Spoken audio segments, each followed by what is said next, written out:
Hey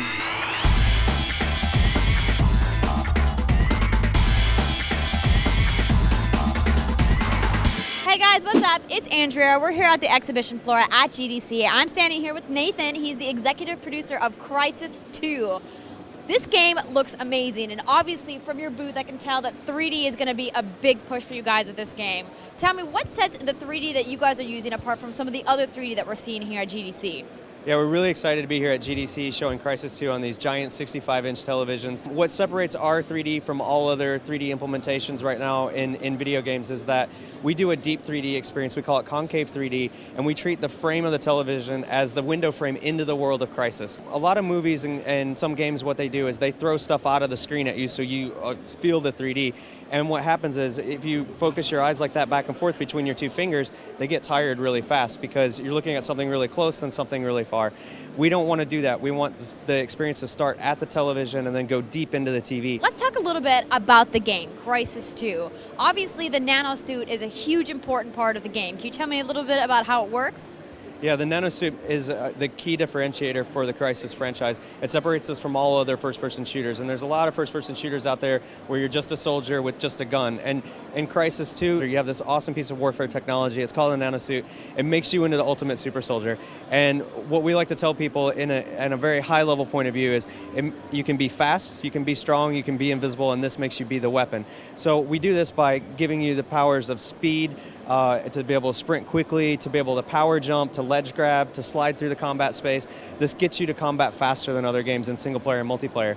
And then once you're there, you can determine how you want to engage the space and how you want to play. If you come under heavy fire, you quick throw on the power of armor that makes the suit really resistant and resilient to damage, and you can take on multiple enemies at the same time.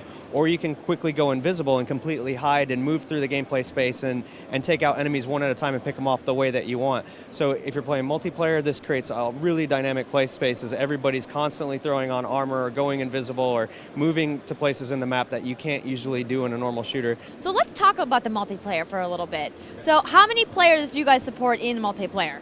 Multiplayer has 6 versus 6 multiplayer. It's really intense because we really want to focus on the powers of the nanosuit and really squad-based close combat gameplay. We get you to combat faster than other games because the nanosuit allows you to do that. In a normal game where you're kind of stuck on the ground, if you want to get from one side of the map to the other, you have to do this rat race and run up stairs and climb up ladders to get back to where the combat is. In our game, what happens is your brain unlocks, and when you realize that you're so mobile that you can run and move through the environment and jump and slide, what happens is if you know where the action's at, you know where your friends are, you know where the objective is, then you run in as straight a line as possible and move through the space dynamically, and it really makes the game fast and intense, but you can always respond to the action. Awesome. Well, how many maps are you guys going to have? How many different game modes? Can you tell me any of this yet? Yeah, at game launch we'll have 12 unique locations. They're all spread throughout New York, and we run the whole gamut of space throughout the awesome city of New York. So there's some maps that are up on rooftops, there's some that are down on the street, there's some that vary between being on the street and underground.